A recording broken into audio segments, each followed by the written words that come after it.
What's going on, everyone? Welcome back to another tool review. If you've seen my previous videos, you know that I'm going to be giving an honest review of the tool that is in front of me. And today we will be reviewing the M12 Milwaukee Fuel 3/8 impact wrench. Now, this thing is very small. It's a lot smaller than the typical M18 series. And being that it is the M12 series, it does run off the 12 volts. So let's get into it. I gotta say that I'm very impressed with this. It is the M12 series, meaning it's a lot smaller, and it doesn't run off the M18 batteries. It runs off the smaller M12 batteries, such as this one, which is just a little guy, and this one, which is a bigger one you can buy from Milwaukee. Now, the number one thing Milwaukee wanted to achieve while releasing this is they wanted to give someone who is not maybe a serious mechanic where they need the big power, but someone at home a tool big enough but small enough to still do tires and odd jobs here and there that they may require a little extra more torque.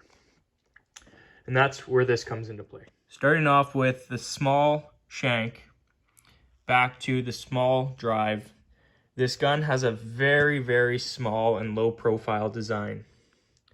Compared to the other 3/8 gun that I have, which is the M18 series, you could tell right off the bat that the overall size is much smaller.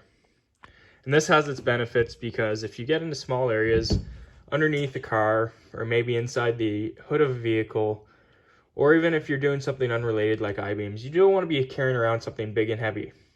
This paired up with the smaller batteries allows for maybe 5 pounds of weight and delivers a lot of power.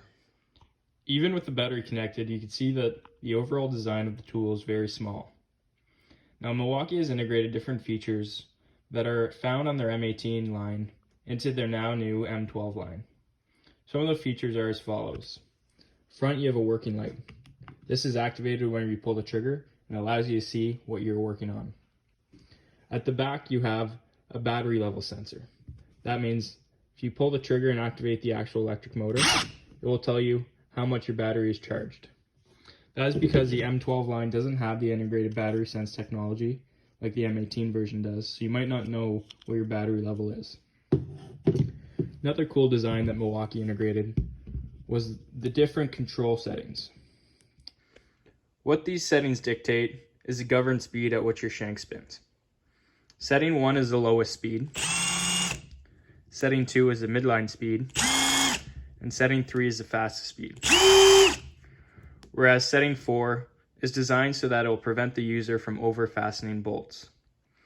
Because we know over-fastening bolts can damage the tensile strength, what Milwaukee has done is they've designed their governor to sense when the bolt is at its best. This means me as a user will never break that bolt, which is a pretty smart technology, especially if you're not an experienced user. Overall, Milwaukee has designed a very good tool. Whether you're a stay-at-home mechanic or you're professional, this is a gun that's going to be versatile for all different situations. It puts up very respectable numbers, allowing for 250 foot-pounds of nut-busting torque, which allows for anyone who's at home and wants just something to do winter tires or seasonal tires. This is it for you. Drawbacks for this is that it is the M12 series, meaning that the battery life isn't as long.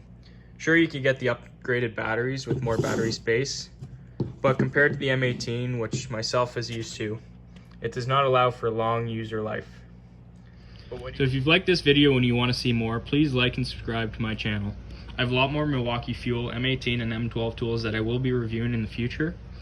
And my whole goal is to hope that someone looking to get into the trade or looking to upgrade their tools have an idea of what I did and where I started.